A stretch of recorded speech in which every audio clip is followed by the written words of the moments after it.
recuerden que es una obligación de ustedes entrar a sus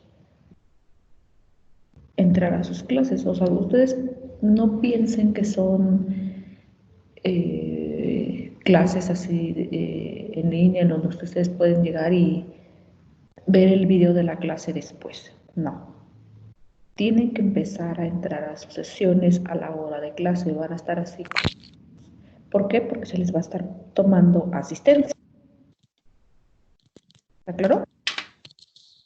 Se les va a estar dando asistencia y es por ello que necesito que entren todos. O sea, sí van a poder ver el video después, pero es importante que asistan a estas. Entonces, está claro, se les va a estar pasando asistencia. ¿Vale?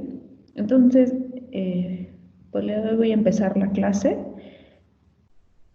Con respecto a lo de la carta descriptiva, ustedes ya lo van a poder ver ahí en su plataforma de Blackboard. Entonces, creo que no es necesario que ahorita la estemos revisando. Ustedes ya ahí van a poder ver los temarios, van a ver el orden en que vamos a estar dando las clases. ¿Está claro? Bueno, vamos a iniciar.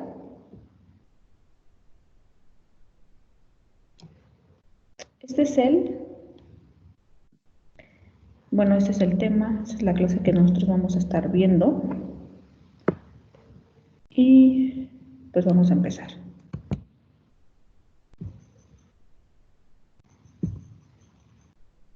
El primer tema en álgebra es aritmética. Ese es lo primero. Es el primer tema. Y bueno, como subtemas están conjuntos y campos numéricos. A partir de ello se desglosa noción de conjunto y elemento, noción de campo numérico. Entonces ahorita vamos a iniciar con la noción de conjunto y elemento. Para la siguiente clase, es decir, la del jueves, vamos a empezar con los campos numéricos. ¿Okay? Pero primero ahorita vamos a darnos una idea de cuáles son los conjuntos y campos numéricos. Para empezar, ¿alguien tiene una idea de qué es un conjunto? ¿Qué entienden por conjunto?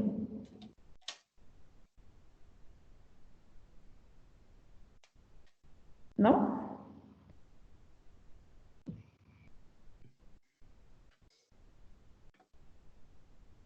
Yo veo que estás conectado, Carlos. Sí. ¿Puedes decirme qué entiendes por conjunto? Conjunto. ¿Sí? ¿Te escucho? No recuerdo. ¿No? No. Cualquier cosa, algo que haya, o que entiendas, o que, con tus palabras, ¿qué podrías pensar que es? No sé, ¿a qué te suena? A ver.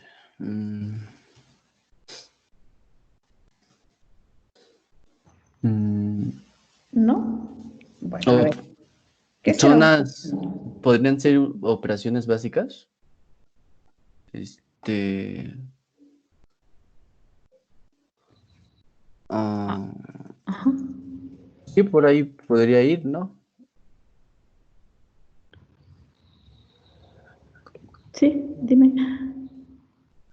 Pues ahí se podría desglosar la unión y la interacción y complementación.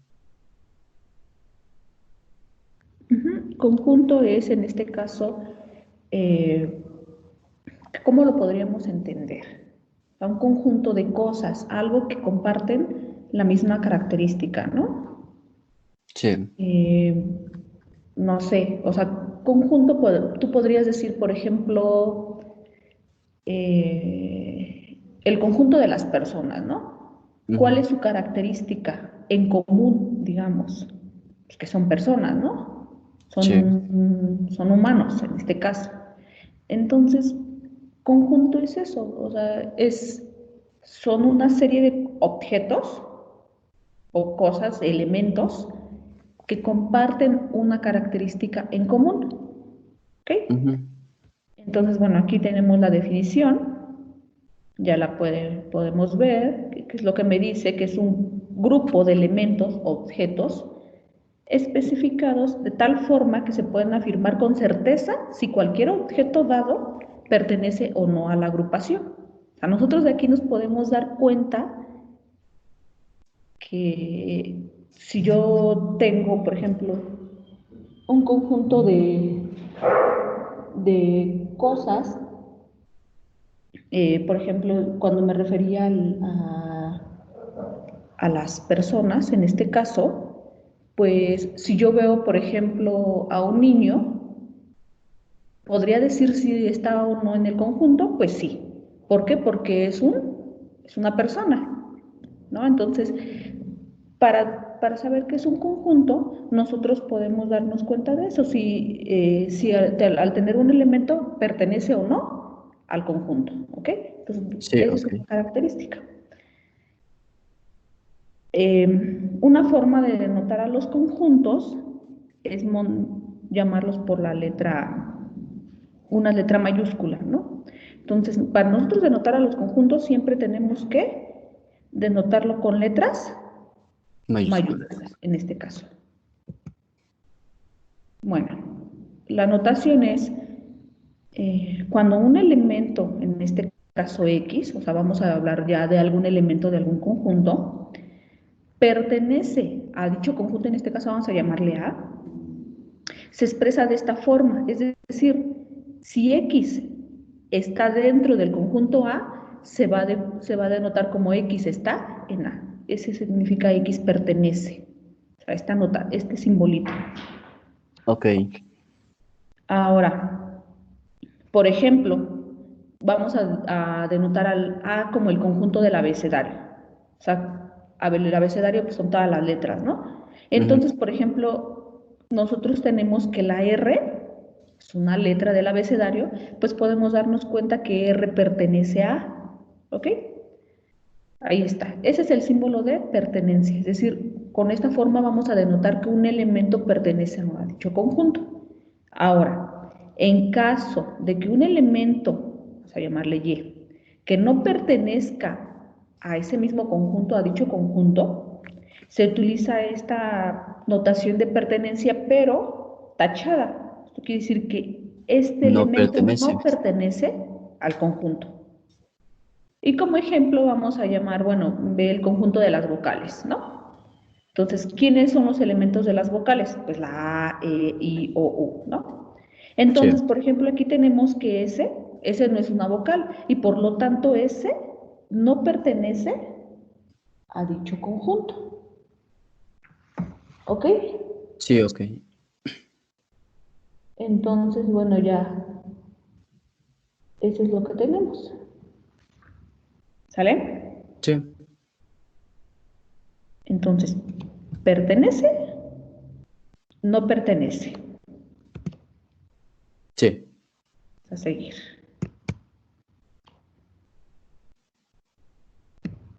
A ver. Existen 4 formas de enunciar a los conjuntos. Una por extensión o enumeración. Los elementos son encerrados, en este caso, o sea, tenemos 4 formas, ahorita las vamos a ir viendo las 4 formas. La primera, por extensión o enumeración. En este caso, nosotros para denotar a un conjunto siempre los vamos a cerrar entre llaves. Esa sería una forma de denotar nosotros a los conjuntos o de distinguirlos. Entonces, por extensión, ¿quién va a ser? Pues me dice que son este tipo de conjuntos van a ser encerrados entre llaves y separados por comas. Es decir, vamos a escribir todos los elementos del conjunto. Por ejemplo, el conjunto de las vocales. Tenemos que entonces, ese es por extensión porque estamos escribiendo a todos los elementos del conjunto, A, E, I, O, U, todos los elementos. Esa es la forma, esa es por extensión. El que sigue, por comprensión.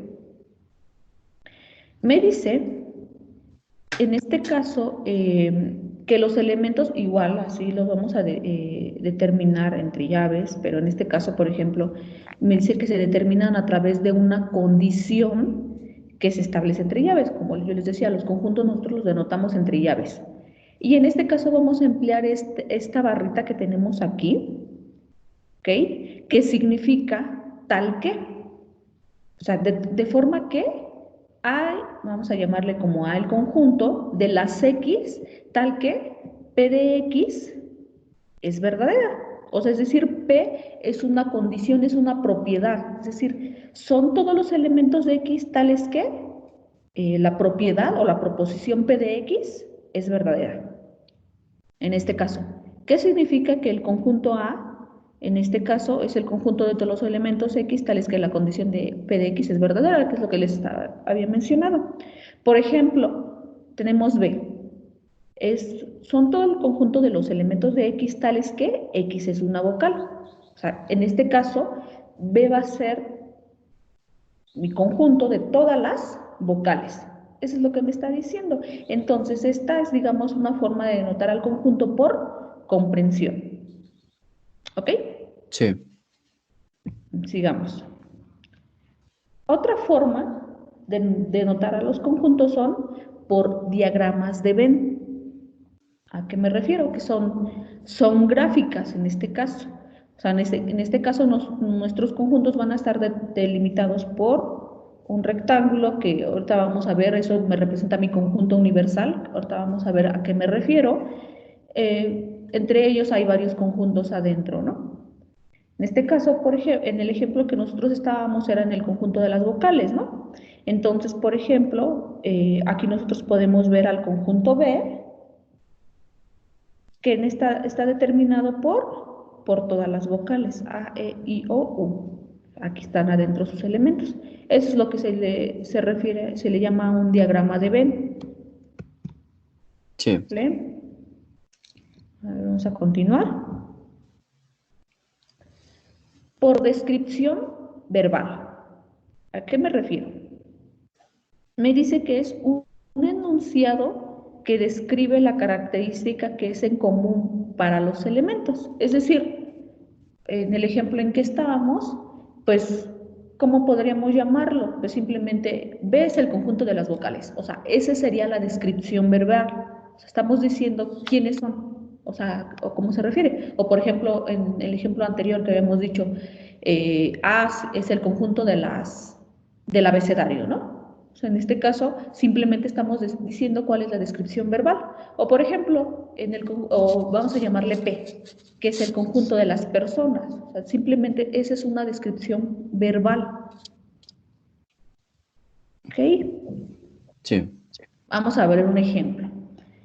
En este caso, aquí tenemos expresar de las tres formas el conjunto de los planetas del sistema solar. Quiero que quede claro, en este caso, el conjunto de los planetas del sistema solar, esa ya es mi descripción verbal. O sea, digamos que esa sería la forma de expresar a mi conjunto por descripción verbal. ¿Ok? Conjunto de los planetas. Entonces, por extensión recuerden que era enumerar todos los elementos del conjunto y separarlos entre llaves. Recuerden que tenemos que encerrarlos entre llaves y separarlos, perdón, entre comas. Entonces, por ejemplo, aquí, pues vemos que estamos describiendo a todos los planetas: Mercurio, Venus, Tierra, Marte y así. ¿Está claro? Sí. Por comprensión, recuerden que teníamos que poner, eran todos los elementos tal que P de X, o sea, la proposición de X es verdadera. Es decir, en este caso, en mi ejemplo son todos los elementos X tal que X es un planeta del sistema solar. Esa es mi condición, esa es la propiedad que nosotros tenemos que cumplir. Y finalmente, por diagramas de Venn, pues en este caso encerramos en un circulito a mi conjunto, aquí está mi conjunto P, y en ella metemos los elementos de mi conjunto P. Aquí podemos ver que tenemos el elemento Mercurio, el elemento Venus, el elemento Tierra y eso sucesivamente. ¿Ok? Entonces, digamos que esas son las 4 formas de cómo nosotros podemos describir a los conjuntos. Ahora, vamos a hablar entre los conjuntos existen ciertas propiedades. Ya vimos que una de ellas era si un elemento pertenece a un conjunto o no. ¿Claro? Por ejemplo, aquí en este caso, bueno, en esta propiedad tenemos que si cada elemento, o sea, si nosotros tenemos un conjunto A y todos los elementos, es decir, cada elemento de este conjunto A también es un elemento del conjunto B, es decir, tengo dos conjuntos A y B, y me fijo en todos los elementos de A, y resulta ser que esos elementos también están en B, o sea, todos los elementos de A están en B, entonces se dice que A es subconjunto de B, es decir, A está dentro del conjunto B, es a lo que se refiere, pero se debe de cumplir que o sea, todos los elementos de A deben estar en B para que sea un subconjunto. Y bueno, digamos que se denota de esta forma, A está contenido en B, así se lee, ¿ok? Es lo que tenemos aquí, A está incluido en B, y es decir, A es subconjunto de B, es decir, A está contenido en B. ¿Está claro? Sí. Ahora, es decir, bueno, lo que les decía, que todos los elementos que están en A están en B. Ahora, si dado caso que no todos los elementos del conjunto A están en el B, es decir, tengo mis dos conjuntos A y B, y da la casualidad de que hay elementos de A, o por lo menos un elemento de A que no esté en B, entonces se dice que A no es subconjunto de B, es decir, por un elemento de A que no esté en B, ya, valió todo, ya. Entonces quiere decir que A no está contenido en B. Y bueno, digamos que la notación es muy similar a la de pertenencia, como nosotros lo teníamos, es de contención, pero tachada. ¿Okay? Significa que A no es un subconjunto de B, es decir, A no está contenido en B. ¿Ok? Aquí Sí. es lo que nosotros decíamos, es decir, existe por lo menos un elemento en A que no está en B, significa que no está contenido. Y digamos gráficamente, bueno, con diagramas de B nosotros lo podemos ver así, o sea, que A esté contenido en B, quiere decir, si se pueden dar cuenta, que aquí todos los elementos de A están en B, es decir, A está dentro de B. Ahora, por ejemplo, aquí vemos nosotros que A no está contenido en B, que podemos darnos cuenta que por lo menos aquí, aunque no se vea, existen elementos, o sea, aquí existen elementos de B que no están en A, por lo tanto A no está contenido en B. Aquí, en este ejemplo, por ejemplo, tenemos que A no está contenido en B. Es cierto, porque por ejemplo, aunque no se vean, aquí hay elementos de A que no están en B, por lo tanto no existe la contención. Y a su vez, similarmente, tenemos aquí elementos de B que no están en A. Entonces, por lo tanto, B no está contenido en A. Y bueno, aquí, cuando los conjuntos están totalmente separados, pues es claro que no tienen elementos en común. Entonces, tendríamos que A no está contenido en B y B no está contenido en A. De hecho, aquí podremos decir todos los elementos de A no están en B y todos los elementos de B no están en A. Es decir, no existen ambas contenciones. ¿Ok? Sí. Sigamos. Si voy muy rápido, deténganme si tienen alguna duda, con toda confianza. Bueno, sigamos. Otra característica de los conjuntos es la cardinalidad de un conjunto. ¿A qué me refiero con cardinalidad? Cardinalidad se refiere al número de elementos que posee dicho conjunto, es decir, la cantidad de elementos que tiene ese conjunto. ¿Y cómo lo vamos a denotar? Por una nu, que es una n griega, en este caso, una letra griega, o por este símbolo de gatito que significa número, o sea, cantidad de elementos, y a eso se le llama cardinalidad. En el ejemplo que teníamos anteriormente del conjunto de los planetas, pues vemos aquí tenemos esta descripción en donde estamos, por extensión en este caso, en donde estamos describiendo todos los elementos conjunto. Y bueno, ¿qué podemos ver? En este caso, para nosotros saber la cardinalidad, pues simplemente contamos los elementos, ¿no? ¿Cuántos elementos tiene P?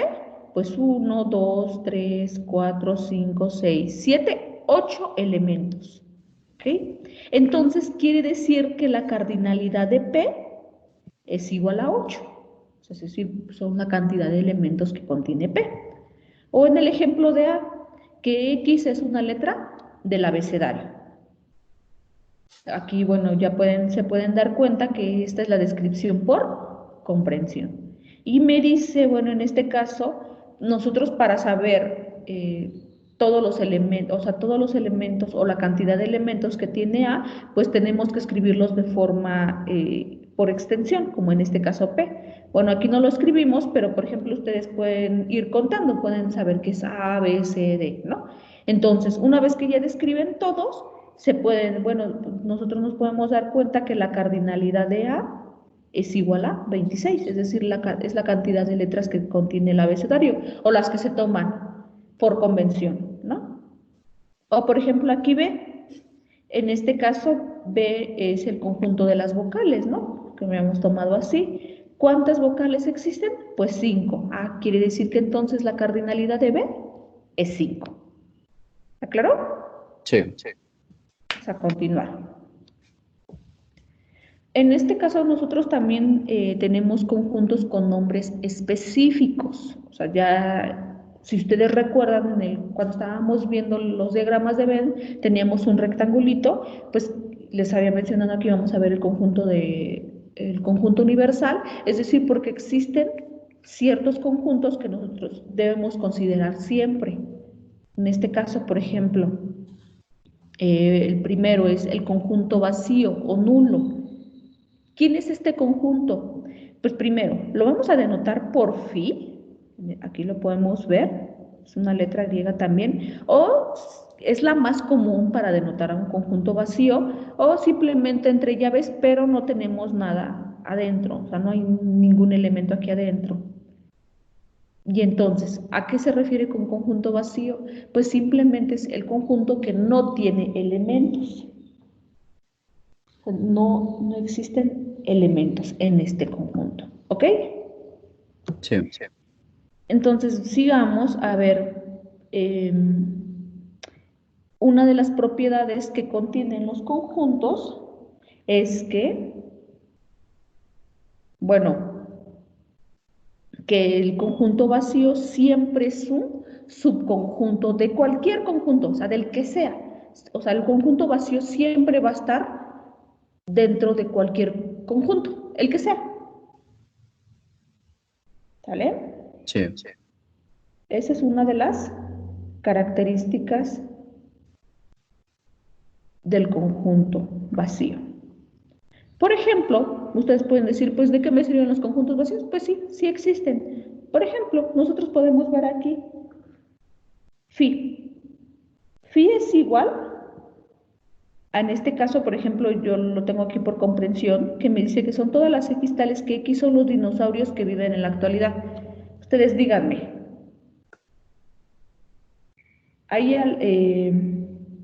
¿existen dinosaurios que viven en la actualidad? Pues no. Entonces simplemente phi es un conjunto vacío, porque no existe ninguno, por ejemplo, ¿no? O por ejemplo aquí lo denotamos por las llaves y vacía, ¿no? Dice que aquí son todos los hombres mayores de 300 años. Entonces díganme, en la actualidad, ¿hay hombres que viven mayor o son mayores a 300 años? Pues No. no, esa es la idea. O sea, digamos que entonces es un conjunto vacío. Otro ejemplo, por ejemplo, aquí en este caso tenemos phi. O sea, que son todos los x, tales que x son números positivos menores que cero. O sea, por ejemplo, aquí, ¿quiénes son todos los números positivos? Pues obviamente los números positivos van a ser mayores que cero. O sea, no va a existir algún número positivo que sea menor que 0. Entonces simplemente es un conjunto vacío. Y bueno, las características que en este caso tiene los conjuntos vacíos, pues son que su cardinalidad es 0, en este caso, de cualquier conjunto. O sea, simplemente es lo que les decía, vacío quiere decir que no tiene elementos, es decir, su cardinalidad es 0. Vamos a seguir. De un conjunto universal. A ver, me dice aquí, es aquel que contiene todos los elementos bajo consideración. Y en este caso, este conjunto se denota por U. ¿A qué se refiere? Permítame tantito.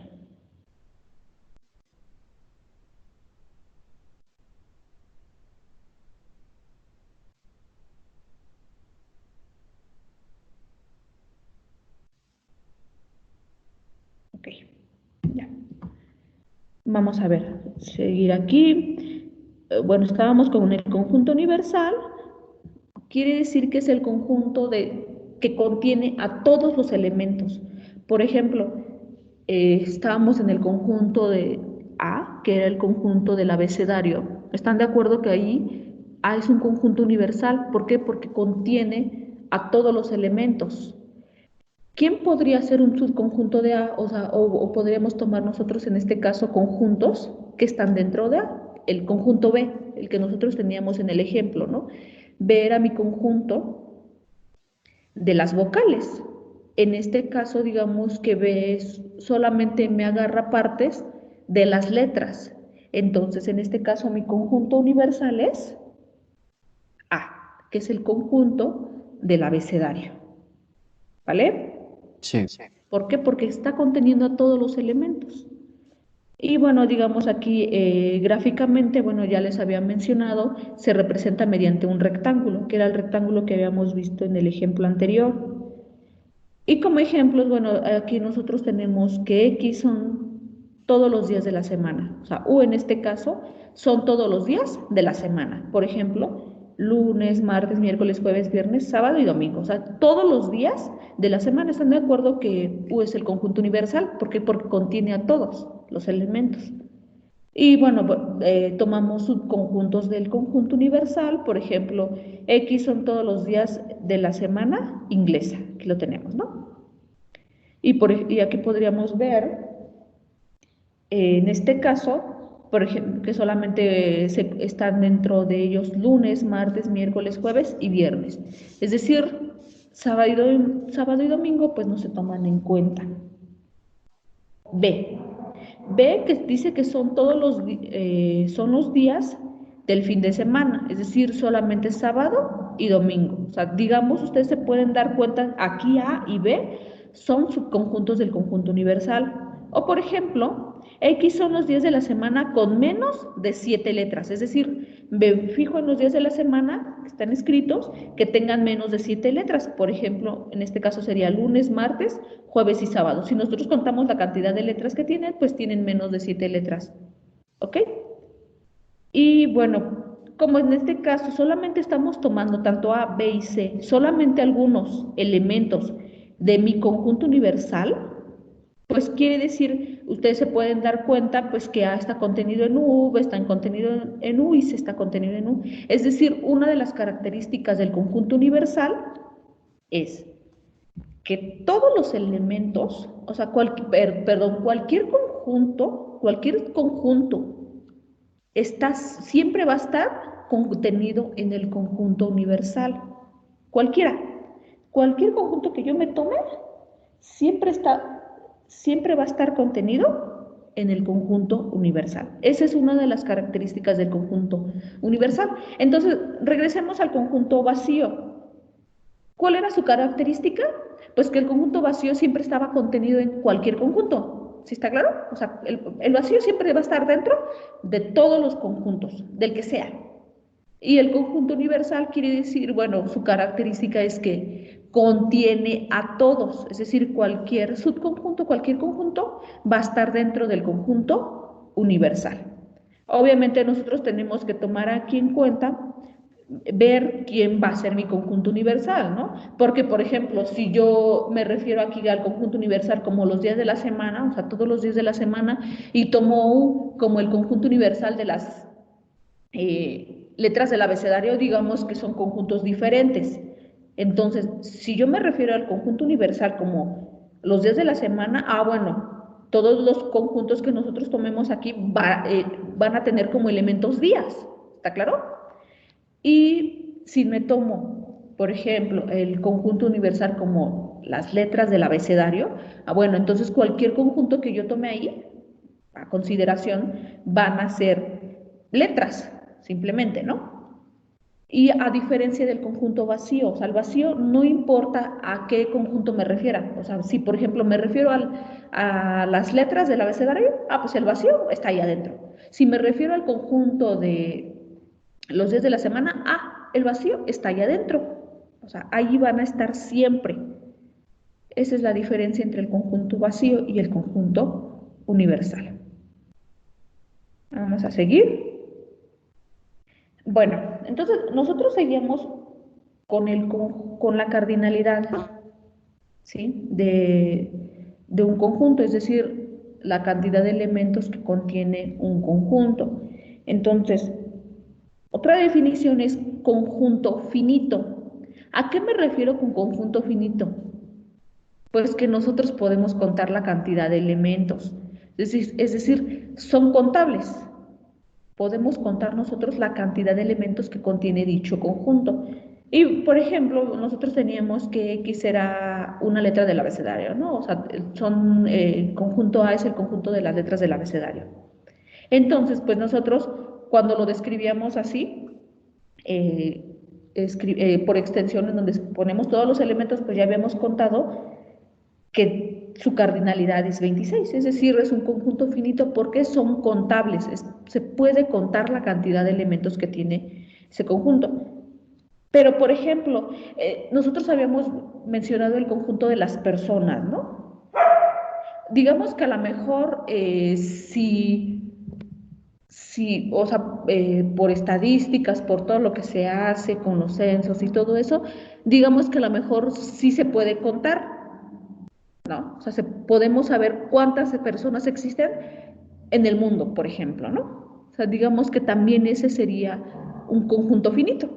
Pueden ser contables. Aunque ustedes puedan decir, pues, quién sabe cuántas son, ¿no? O sea, por estadísticas, por todo lo que se hace, sí se puede contar, ¿no? Un conjunto infinito, pues son, a diferencia de los conjuntos finitos, son los conjuntos que no pueden ser contables, o sea, los elementos no se pueden contar, o sea, a ciencia cierta nosotros no conocemos su cardinalidad de dicho conjunto, o sea, no está definida. En este caso, por ejemplo, nosotros tenemos n, o sea, aquí va a ser el conjunto de los naturales, que lo vamos a ver la siguiente clase, cuando veamos conjuntos numéricos, pero, por ejemplo, en este caso, vamos a tomar nada más los impares, 1, 3, 5, 7, 9, 11. ¿Están de acuerdo que ustedes aquí esta lista continúa? Y